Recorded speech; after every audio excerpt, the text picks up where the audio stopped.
За сайн байцгаана уу. За өглөөний минь өдрийн минь.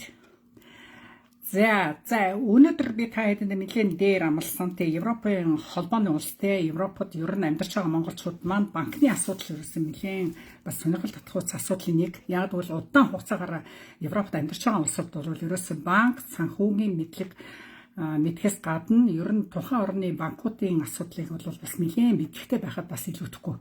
Бид нар бол ямарваа нэг цаашдаа ер нь удаан амьдрий эсвэл ер нь богино хугацаанд ч гэсэн амьдраад бас нэг боломжийн бас нэг хүсэл зорилгоо биелүүлээд буцахад ер нь заашгүй мэдхэстэй ер нь ямар ч оронд амьдарсан банк санхүүгийн асуудал байдаг. Санхүүгийн боловсролыг дээшлүүлэх тухай өвчин лайваар бол нийлээдгүй таадаг бас их фокусласаа гэж их хүсдэг. Ягдгүй л надад ч гэсэн одоо би та нарын адилхан Чехэд очиод бас олон жил болоход ийм асуудал тулгарч ирсэн. Тэгэхээр яг тухайн орноосоо болж исэн юм бол үгүй шүү дээ. Ерөөсөө бидний санхүү боловсролын мэдлэг маш маруухан байдгаас бидний нэг хичээгээд бүтээх гээд ингээд нэг болох гээд байгаа хэрнээ цаанаа нэг бүтэхгүй болдгоо асуудлууд нэлээд болдог. За яалтчгүй энэ асуудал нэг нь бол санхүүгийн боловсрол гэдэг. Санхүүгийн асуудлууд байдаг. Банкны мэдлэггүйгээс болж тийм ээ санхүүгийн талаар ойлголт муутагаасаа болж. Тий. Европод ер нь янз бүрийн мэргэжлийн улсууд их очиж байна. За дээд боловсралтай бас гайгүй өөрийгөө хөгжүүлдэг янз бүрийн мэдлэг боловсралтай улсууд хүүхдүүд бол арай гайгүй байна. Гайгүй байгаа нь угаасаа мэдж जैन зарим одоо миний таньдаг хүүхдүүдээс ерөнхийдөө бол очиод тун удаагүй байгаа хэрнээ хөрөнгө оруулалтын асуудлыг бол маш сайн хийж байна. Гэтэл 20-30 жил амьдарчаад өнөөдөр чекчгүй, европчгүй, монголчгүй ямар ч санхүүгийн боловсрал байхгүй өнөө маргааш зөвхөн өнгөрөөсөн уучлаараа хатуухан хэлэхэд зүгээр нэг амьд явахын төлөө амьдрахын төлөө биш. Ингээд нэг байгаад байгаа жоохон харамсалтай санагддаг л да. Тэгэхээр Европод очих гэж одоо үнэхээр анх очисон зорилгоо омартаж одоо ийм байх бас дэмий байна. За тэгэхээр Европын холбооны банк хувь хүний үнэлгээ яаж хийгддэг тухай та хэд маань бас жоохон ч гэсэн миний тэр хөгшин байна уу, миний тэр бичлэн чанаргүй байна уу тэр нь хамаагүй шүү. Та хэд маань миний ярьж байгаа үг болгоноос жоохон яг өөртөө хэрэгцээтэй зүйлийг л олоод авахыг сонсохыг хичээгээрэй. Тий. За банкуд зөвхөн хүнийг орлогоор нь биш. За олон үзүүлэлтээр үнэлдэг. За тэгэхээр гол нь тухайн хүн зээлээ эргүүлэн төлөх чадвар санхүүгийн сахилга баттай эсхийг үнэлдэг. За энийг бол ихэнх нь тэгж боддог баг. Тийм ээ. За би хэр сахилга бат байна. Тэди чинээ миний одоо орлого зарлагыг хяндаг байж таараа. Зарим нь бол энэ тухай мэддэггүй хүн байгаа. Зарим нь бол ихэнх нь бол мэдэх баг. За тэгэхээр үндсэн шалгуур нь ер нь зээлийн түүх. За зээлийн түүх өмнөх зээлийг хэрхэн төлсөн тухай энэ мэдээлэл бол маш чухал байдаг банкнд. За тэгэхээр ямарваа нэг зээл авсан хүнд бол тэр зээлийг бол яаж төлсөн тухай мэдээлэл маш их чухал мэдээллийн нэг яалтчгүй зүйсний байдаг. За хоёрдугаар орлого. Тогтмол орлоготой эсхийг нотлох хэрэгтэй банкнда. За тийм ээ. За тогтмол ажилтай байна уу? Эсвэл байн ажлаас солиол байна уу энэ хүн? Угаасаа андуушгүй штэ. Нэг жишээлбэл Футабагаас жишээлбэл Чехийн маш том одоо Японы хөрөнгө оруулалттай тийм компанид ингээд ажилд орчлоо. Гэтэл 5 хоноод шал өөр газар машины механизмын үйлдвэрлэлд ингээд орж ийн үү? Угаасаа тэр хооронд чинь цалингийн алдагдал байгаа. За тэгэхээр эн чинь тогтмол орлоготой юу? Үгүй.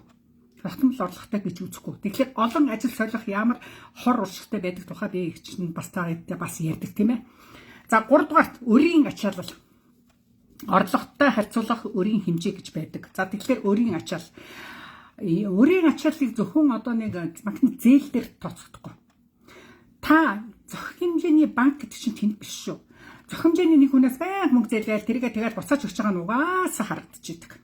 Тэгэхээр тэрийг үл гашааж ерөөс хэрхэж болохгүй. За энэ дээр бас нэг хэлэх юм асар хэмжээний орлого ороод байна.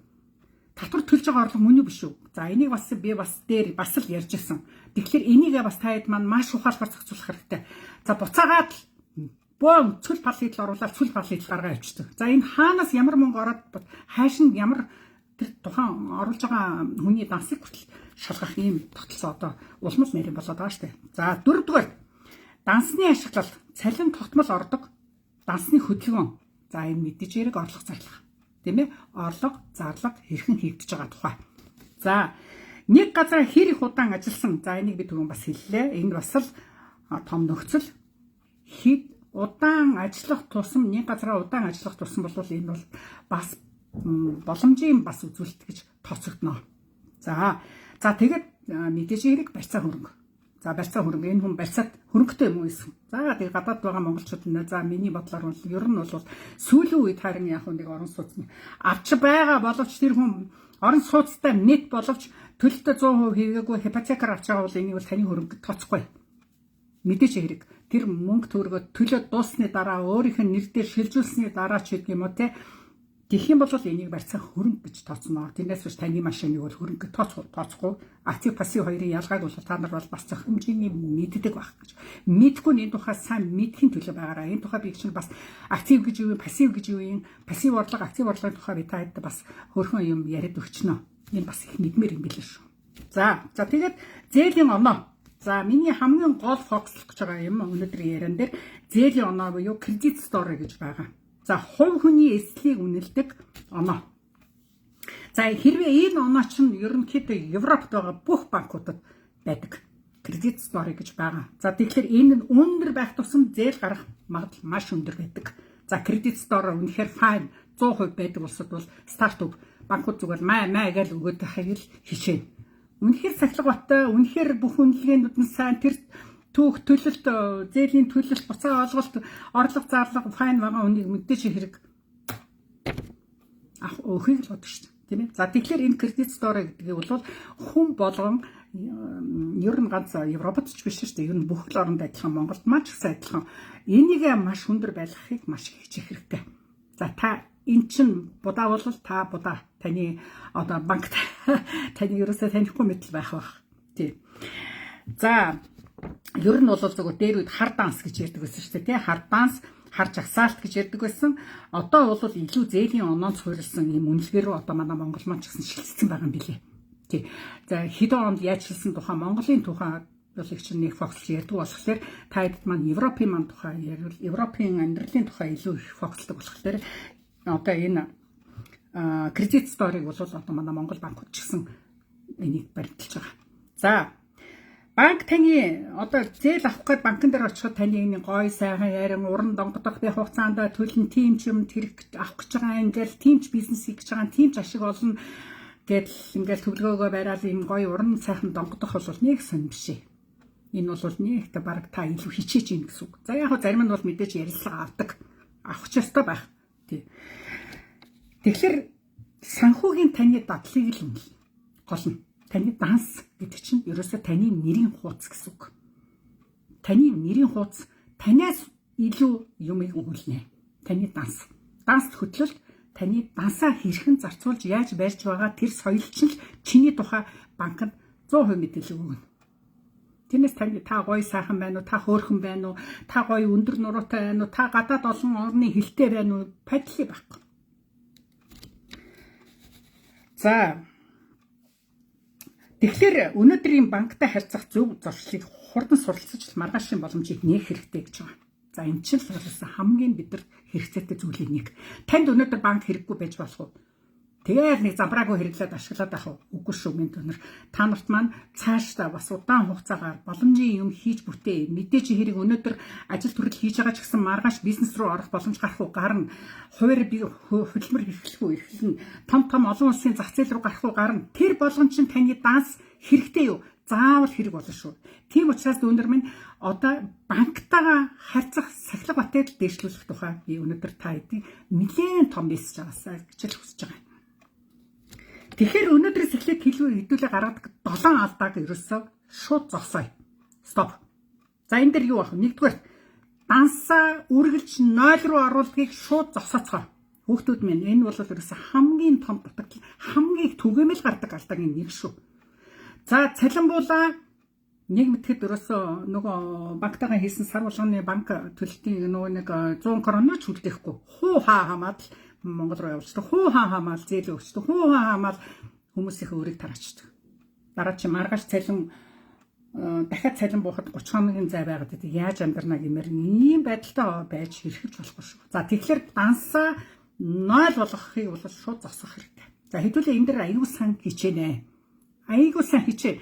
Та хоолгүй хонжсэн ч банкнда заавал банкнда 50 евро 500 крон үлдээц сурцгаана хэдүүлээ. За эндээс сахилгатай эхэлнэ.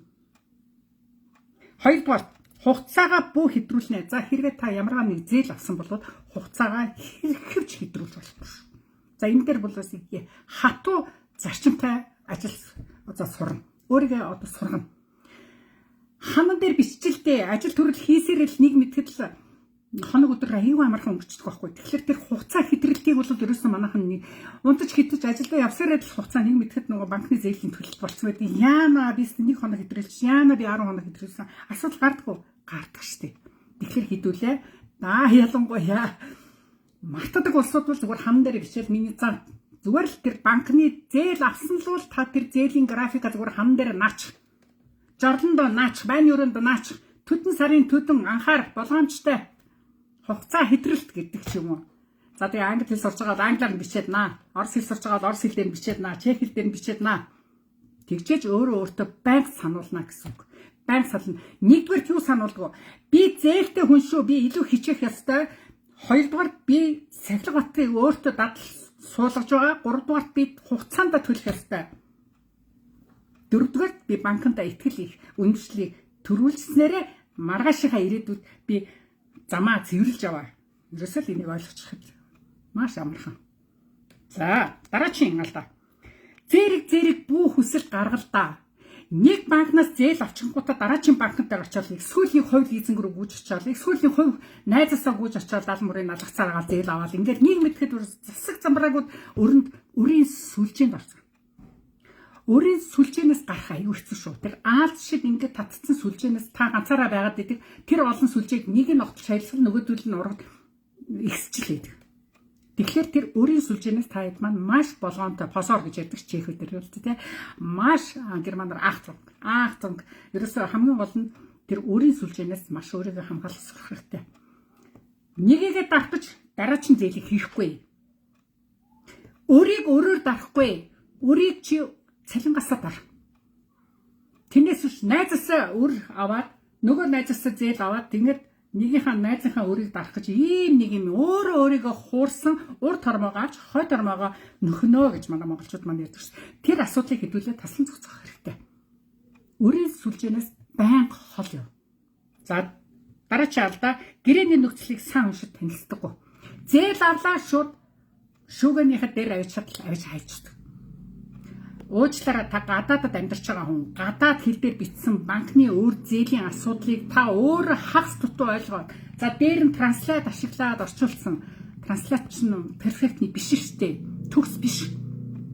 Даа ялангуяа тийм нарийн ширээ юмыг цагдаагийн орчуулга банкны орчуулгыг бол заавалчгүй мэрэгжлийн хүмүүсээр орчуулга хийлгээд эсвэл хамаагүй тэр 200 300 короны нөгж байгаад 20 30 еврогийн нөгж байгаад орчуулад бүр тэр хэрэгтэй хавсгаач их өөрийнхөө эх орныхоо хэлээр унсан юм чинь та илүү ойлгоно үстэй. Хэдрэл зээлийн хэдрэлд орвол яах юм? Хэдэн хувиар өсөх юм? Хугацаанд төлөхгүй бол ямар арга хэмжээ авах юм? Бүр төлөхөө байж чадахгүй Монгол буцчихвол би яах юм? Бүх юм дээр чинь тэр зээлийн гэрэн дээр чинь нэг бараг ном шиг юм ирдэг үстэй та нар зээл авахд. За тэрийг гүйцэд уншнаа, ойлгохгүй л асуунаа, орчуулуулнаа. Тийм хэцүү гэж юу? За өнөөдөр яг зээл авчаад та ямар ч оронд байгаа байж магадгүй шүү дээ. Ямарваа нэг асуудал. За магадгүй Чехээс зээл авчаад өөр оронд байгаа бол та надтай холбогдороо их чинь мэдчих чадхал юм байвал их чинь та нартай яриад өгдөг шүү дээ. Асуудалгүй. Зөвлөгөө өгдөг шүү дээ. Асуудлыг би 100% шийдвэрлэж өгч бол чадахгүй шүү дээ.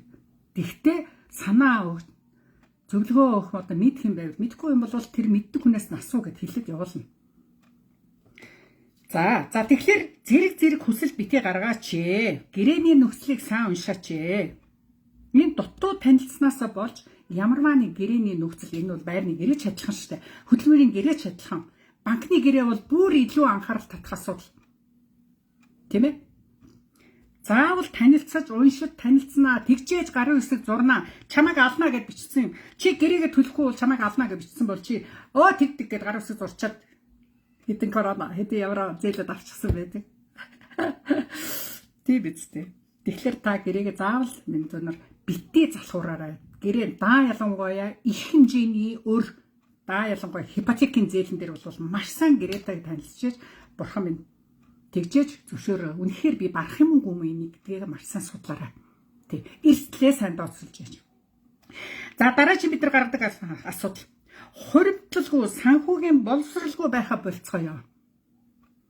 Одоо хэдгээр зам блэ? Хүн мэдхийг хүсэх юм бол мэдээллийн 90 зуунд бид нар амьдарч байгаа шүү дээ. Тий. За бүр тэр тэнийг хар аваагаа болилдоо. Би бол яриха боли хамаагүй. Та нар мэдээллийн хаанаас ч хамаагүй банкны тухай санхүүгийн боловсролыг хаанаас ч хамаагүй сонсох, судлах, сурах, заавал дээд сургалтанд нь суух гэж байсан гэсэн мэдэх боломж өнөөдөр нээлттэй болсон. Ийм 90 зуун та нар азтай хөвгдөж шүү. Тийм үед амьдарч байгаа шүү дээ. Яг ийм үед амьдарч байгаа мөртлөө өнөөдөр юу ч мэдэхгүй байх, юу ч мэдхийг хүсэхгүй байх хоёр бол уучлаарай та зүгээр өөрийгөө зүгээр л алж ийн гэсэн үг. Тийм болохоор хуримтлал, хадгаламж, санхүүгийн боловсролтой заавал холбоотой ийм юмнуудыг та хэд маань заавал зүгээр А, Б цагаан толгой яаж сурдаг вүлээ бид нар А, Б, С хамгийн сүүлийн яа усныг сурчээд бичээд холбоод эхэлдэг шүү дээ. Тэгжээж л та нар өнөөдөр санхүүгийн боловсролтой болно. Өөрийгөө дайчлахгүй, уншихгүй, сонсохгүй тэгэл одоо яаж амьдрах гэдэг юм. Өнөөдөр мөнгөний асуудал байхгүй юм нэг ч байхгүй шүү дээ. Мөнгө санхүүгийн боловсролтой байж хүн өнөөдөр маш сайхан бас нэг мөнгө бол хэрэглэн шүү дээ. Тэ та юм хэрэглэхгүй амьдрах юм уу? Адам Ява хоёр шиг нүг нүцгэнтэй юу ч хэрэглэхгүй, байшин савгүй, гэр оронгүй, хашаа байшингүй. Тэгэх юм бол одоо нэг болох байгаа. Тэгэхээр одоо бүх юм хувьсан өөрчлөгдөж байгаа ийм 90 зуунд бид нар амьдарч байгаа юм чинь бид нар илүү ухаалаг, илүү цаг үеийн нийцсэн мэдлэгийг олж авчиж тэгжээж л амьдрахгүй бол та өнөөдөр хинч биш шүү. Цаг үеэс хоцрох юм бол та дуусаа. Өнөөдөр ай гэж юу байгааг мэдэхгүй сонсоог сазаа нэг тийм юм байдгийн байлээ. Үгүй шүү дээ. Тэр чинь цаанаа өчнөө одоо та бизнес хийж байгаа бол бизнес чинь хэрэгтэй юм маш их юм ороод ирсэн байна. Та ажил хийж байгаа бол таны гэр бүл хэрэгтэй юм зөндөө ороод ирсэн байна. Тэрнээс та судлах хэрэгтэй, сурах хэрэгтэй. А үүнтэй адилхан санхүүгийн боловсрол улам их сайн мэдгүй бол та амьдрахад маш хэцүү болчихлоо. Юмны үн өдөр болгон өсөж байна. Монголд өнөөдөр өхрийн маа 24, 28, хоньны маа 24 гэдээ буухгүй шүү дээ. Тэр засаг төр буuna гэж тэднийг амлалтыг хүлээх шаардлагагүй. Та тех тусмаа оюун тархиа хөгжүүлж илүү орлого олохын төлөө зүтгэхгүй болохгүй болчихлоо шүү дээ өнөөдөр угаасаа. Энэ чинь ганцхан Монголын асуудал биш байхгүй. Дэлхийн даяараа тийм байна. За тэгээд дараагийн гаргадаг нэг тогтмол орлого. Тогтмол орлого гэдэл яваад ганцхан хүн цалингаасаа цалингийн хооронд амьдрна гэж ойлгочлаа шүү. Өнөөдөр яг тийм социализмын үеийн яг өнөө массаар нь ажилчны ангийг бүтээдэг тэр нийгэм чинь өнөөдөр айл хэзээ баяртай болсон байхад та өнөөдөр зөвхөн цалингаас цалингийн оронд өнөөдөр амьдарч байгаа бол уучлаарай маш дутуу байна шүү минь дөө. Дараагийн орлогыг гүйцээхгүй л болохгүй болчихсон юм нийгэм ирсэн байгаа байхгүй бид нар. Ээж аав чинь тэтгэв. Ээж аваасаа юм гуйгаал найз нөхөд нь тусалсангүйгээ эсвэл нэг бизнес хийх гэсэн чинь тийм ч зөвшөөрөл олцсонгүйгээл нэг 80 зовлон яриад байх юм уучлаа үгүй шүү дээ. Та тархиал ганцхан цэнэл. Тарих сайхан цэнэглэгдээд мэдлэг боловсралтай болоод ирэхлээр аяанда гарчин бага ажиллаад ухаан чинь их ажиллаад ирэхлээр орлого чинь нэмэгдэнэ. Их гараа их ажиллуулсан хүний тарих тэр болгон 100% ажиллах бас зав чөлөөгүй байдаг л байхгүй юу хасаа нэг би мэдэн шүү дээ. Тийм учраас өнөөдөр та хэд маань байрны мөнгө олдог тий тогтмол цалинтай орлоготой байгаа дээрээ дараагийн бизнес хийгээрээ заавал хийгээрээ гэдгийг л би та хэдтэй мессеж өгöd идэг шүү дээ. За тэгэхээр хэдүүлээ арчаагүй зантайгаа алалцаж сурья гэдгийг л бас хэлье. За дээр нь банк ихтгэлцлийг өсгөж явах. Заавал өсгөж явах хэрэгтэй. Өнөөдөр танд банк хэрэггүй ч гэсэн дахин хэлэхэд маргааш нөгөөдөр хэрэг болох цаг заавал юм. Тийм учраас та тэр банкныхаа ихтгэлцлийг та жишээх улсад Герман, Австрид, Ирландд амьдрчил байгаа бол банк ихтгэлцлээ маш чамба анханаас нь гоё цэгцтэй хөтлөж яваарай. Өнөөдөр гадаад руу гарч байгаа зөндөө олон залуучууд байна. 50, 55 насны ч хүмүүс байна. Та нар очингуудаа нэг бити халбирчаарай дээ. Банкнда ядаж сахилга баттай байгаарай. Бросин. Please. Тэрэндээ банка маш гоё цэгцтэй аваад яваарай.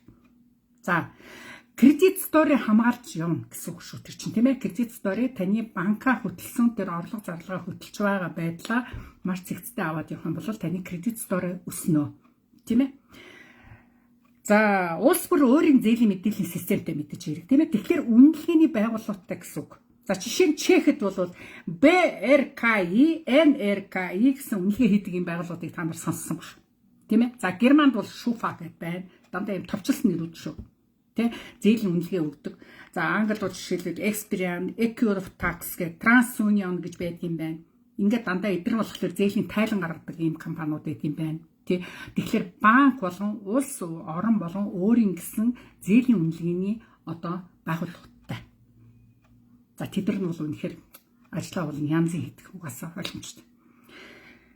За Colligman CZ гэдэг сайт байдаг шүү дээ. Албан ёсны сайт. За Чехэд байгаа монголчууд маань бол Colligman CZ руу орсон байхад бол албан ёсны сайтаас банк ID-г оруулж иж тийшээ нэвтэрч орж одоо мэдээлэл ашиглах юм боломжтой байдаг. Тэ? За checkpoint мэдээж хэрэг байдаг. Шуудан болгон салбарт байдаг. Тэрэн дээр бол яг зээлийн асуудлаар бол мэдээлэл авах бүрэн боломжтой. Хэдэн төгрөгөө тушаагаад авдаг. За ерөнхийдөө бол Европод бол Америкийн жишээлбэл нэгдсэн улс шиг одоо лавлгаа очиод шууд авах. Одоо Америкийн нэгдсэн улс шиг одоо кредит стор нь одоо тийм нээлттэй бол байдаггүй гэж байна. Тийм нээлттэй бол байдаггүй. Америкт бол аяг нээлттэй гэдэг юм байна л да. Харин банкур International Banks гэж байдаг. Storing гэж байдаг. Централ регистр үеэр гэж ирдэг шүү дээ чихээр те. Тэгэхээр зээлийн нэгдсэн төв регистр лавлгааны юм төвөдтэй байдаг. BRK гэдэг нь бол банкуудын зээлийн бүртгэл. Тэ банкуудын зээлийн бүртгэл энэ нь бол одоо товчлон нэрээр банк register client of information гэдэг байдаг. Зөвхөн банк хоорондоо нөгөө нэг мэдээллүүдийг солилцдог юм байдаг. NRK гэдэг одоо чихэд бол тэр нь болохоор банк бус байгууллагуудын мэдээлэл солилцдог юм байгууллага. Банк бус байгууллага гэхэлэр одоо лизингүүд, машины лизинг байж болж байна, провизент байж болж байна. Дандаа нөгөө банкнаас бус зээлийн одоо ийм аппликейшнуд байж болж, аппликейшнуудаас зээл авсан байж болж байна жишээлбэл те. Эдрийг нэгтгэдэг. За энэ хүн манахаас ийм зээл авсан шүү. Төлөлт нь ийм байгаа шүү. Төлөлтөө тэгэд тасалж байгаа шүү. Гэт ингээд яцсан. Та өнөөдөр завгүй одоо ичигээ сонсох завгүй бол дараа нь сонсороо чинь YouTube блог дээр энэ бүх бичлэгүүд ингээ хадгалаад явдаг шүү дээ. Дараа нь тайван сайхан амарч хагаад анхаарлаа бүр сайн төвлөрүүлж хагаад амралтынхаа хугацаагаар наадмаар одоо нэлээ амарцгаах байлгүй те. Ер нь тэгээ халууны амралт Европч бас Чехэд лавда үйлдвэрүүд нэлээ амарцсан байна. Тэгэхээр тэр үедээ бас дахин сонсоорой. Тэгээ өөртөө анхаарал тавиарай. Тий. Санхүүгийн боловсролд анхаарал тавиарай. Тэгэхээр ийм санхүүгийн бус байгууллагуудын ийм нэг бүртгэлийн газрууд байдаг. Дараа нь чинь лайв хийхдээ ер нь лайвер банкуудын татгалздаг 10 шалтгааныг та хэдд ярьж байна. Европын банкуудын татгалздаг 10 шалтгааныг ярьж өгөн. Дээр нь Solus гэж үгний. Басал регистр те. Басал регистр. Энэ хүн чинь тийм хүн шүү. Яг байгаагаар биш шүү. Энд чи ийм алдаа гаргацсан шүү гэдгийг чинь тэн дээр гаргаад ирсэн байдаг. Тэр чинь Solus гэхэлэр ганц одоо зээлийн нөгөө юугаар биш. Шөө нарийн одоо хүний иргэншлийн одоо зөрчлийг харуулсан ийм мэдээлэлүүд байгаа. Энэ тухай би та хэдтэй энэ амралтын үеэр гаргаж тун удахгүй ярьж өгнө. Тий. За тэгэхээр би та хэдтэй өнөөдөр лайваар ерөнхийд нь хэллээ. Тий. Ер нь дахин давтаад хэлэхэд 0 дансаа бити 0 болгоцгоо. Дахин зээл бити ийж биш. Зээлийн хүсэлт яадаг гэж яагаад ингээд дахин зээлийн хүсэлт бити хийгээд нэг банкнд зөвшөөрөг байхад нөгөө банкн дээр нь гүйччихвэл за тэднийх магадгүй доржих өгсөнгүү гамбагийнх өгч магадгүй гэдэг ингээд гүгээд идэг. Тэр болгоомж нь бүтгэдэг юм штэ. Ческэс Парителна банк жишээлбэл чамд зээл өгөөгүй бол чи өөний кредит банкн дээр гүйччихвэл зээл хүсэхэд тэр чинь бүтгэдэг байхгүй. Энэ хүн ингээд зээл манахаас хүссэн шүү. Манахаас өгөөгүй шүү гэдэг ингээд. Тэг болохоор олон тал энэ хонд ингээл банк хийсэн явдаг юм байна шүү дээ. Манай дастай мөртлөө гэд тухайн банк ч гомдлтгийн байгуулсан. Тэг гих мэтлэн одоо. Тий. Хэрвээ зээл өгсөн болвол яг зарим банк ингэдэг шүү дээ. За чи данстайгаа шууд цалинтайгаа манай дансаар ингээд ороод ирээ. Манайх чамд ингээд байрны орон сууцны зээл өгөө. Манайх арай гоё юм хөнгөжлсөн юм хүүгийн төлөлттэй байгаа гих мэтлэн ингээд банкуд ч хоорондоо ингээд бас конкуренцтэй байдаг шүү дээ, тий. Өрсөлдөөнтэй байдаг. Тэгэхээр энэ битийн байдлаас болоод нөгөө нэг бие биендээ олон банкар ингээд гүгээд явах тэр болгон чинь тэмдэглэгдэж явах юм аа гэдгийг та хэд маань ирсэн мартчихлаа. Тэр олон нэг хүн дээр бодолтой та нар сараагаас очиж аваад доржоос авчи оюунаас зээл аваад бүгдээ гурван зээлийн төлөхгүй ингээд хайж гүгээл ингээд ах юм бол гуруулаад тэр та нарын тэр кредит стори дээр чинь тэмдэглэгдсэн байдаг учраас уучлаарай хэмжээний зээлийг бол танд өгөхгүй. Энэ бол ёстой найдваргүй нөхөр биш. Угаасаа ойлгомжтой шүү дээ. За тэгэхээр зээлийн түүх, банкны дансны түүх хоёрыг маш гоё хэвлэлээ зэгцтэй байлгая. Тийм ээ? Орлого зарлага тогтмол байлгая, хасуу руугаа оруулахгүй байлгая. Зээл авсан бол тогтмол төлье, нэг газараа жоохон удаан хугацаагаар ажиллая. Ялангуяа одоо хүүхдэд татаж авчиж байгаа хүмүүс чинь одоо тэндээсээ зээл аваад бас зах хэмжээний конто нэгээл ингээл бас мөнгөний хэрэг гарах уу гарна, даатгал нь аяг үнэтэй байна. Нэрээ даатгал гэж ярьснаас даатгалаа хийлгээд ингээд үйлчлэгээ авч байгаа та нартай маш их баярлагдах шүү, талархдаг шүү. Тэгээд өөр хүүхдэд авчиж байгаа, өөр хүүхдийн виз гарч байгаа хүмүүст би бас цаанаа бас их баяртай идэвчтэй ээж автагаал байх хэвээр хүүхд. Угаасаа тий. Тэгээд даатгалын асуудал үйл хэрэг холбогдож байгаарай. Даатгал одоо өчнөө олон жил чинь хийж байна. Тий. За тэгэхээр орлогоо давсан зарцуулалт битгий хийж байгаарай. Тэр чинь маш том үзүүлэлт байдаг. Тэ. Та өнөөдөр 25,000 ер нь Чехийн дундаж цалин бол 1,000 евро байлаа гэж бодоход та нэг тараасаар агаал хасруугаа орсон байдаг. Тэ. Тэгэхээр ер нь орлогоосоо давсан зарлагыг бол та дахин орлоготой болохгүй бол зарлагаа жоохон таньж сурах нь бас их зүйтэй. Тэгэхдээ таньж байгаа ингээд зүү хооллохгүй тий үлсэд цангаал солиорол тэгээд яваад байх юм бол нөгөө хөдөлмөрийн чадвар чинь бас багасна үстэй тий тэр мэдээгээ бас зохицуулах хэрэгтэй шүү дээ. Эрүүл мэндийн эрхэмлээд банк сахилгаатай санхүүгийн боловсролтой байхад бол ямар ч оронд Монголд ч гэсэн гадаадд ч гэсэн Европт ч гэсэн ер нь амьдрах боломжтой шүү дээ. Тэгэхээр бидний хаана амьдарч байгаагаас үл хамааран ер нь бол тий бид нар хувь хүнээс ер нь 90% шалтгаалдаг шүү. Тий хин нэгний орчуулагч юм уу, энэ нэгний банкны ажилтан юм уу, танаа үйлдвэрийн дарга захирлаас нэ шалтгаалахгүй ш. Танаас маш их юм шалтгаалдаг шүү яг энэ. Тий. Ойлгох өдөр байна уу? Байна. Хүний нутагт очиод хэцүү. Хэл мэдэхгүй, тухайн орны соёл мэдэхгүй. Тэгээд Монголда нэг юм ингээл эрхчлээд дэндүү жаргалтай ч монголчууд маань яа яг үнэндээ хэлэхэд дэндүү эрхчлээтэй. Тэгээд тэр шигээ яг Европод байх гал ингээд үзээд байгаа юм бол бас л учир жанцантай. Тий. За тэгээд тийм нэг үйл зохицох одоо дасан зохицох байдлаа жоохон хурдан байлгаад дасан зохицож чадахгүйгаасаа жоохон ингээд мөнгө санхүүгийн асуудалд орцгоочдөг. Тугуудад нэг ажлаас гараад нөгөө ажил руу ороод ингээд санхүүгийн асуудалд орчдөг. Тийм болохоор жоохон нэг газараа дотор сууршилтай мөнгө санхүүгийнхаа сахилга бат дээр жоохон анхаараарай л гэдгийг таадтай хүсье да. Тий. За тэгээд аль улсаас та намайг сонсож байгаа комментээр дахиад бичгийг хүсье. Та эдд амжилт хүсье. Үргэлж надтай байгаад та нартай талархаж явдаг шүү. Баярлалаа.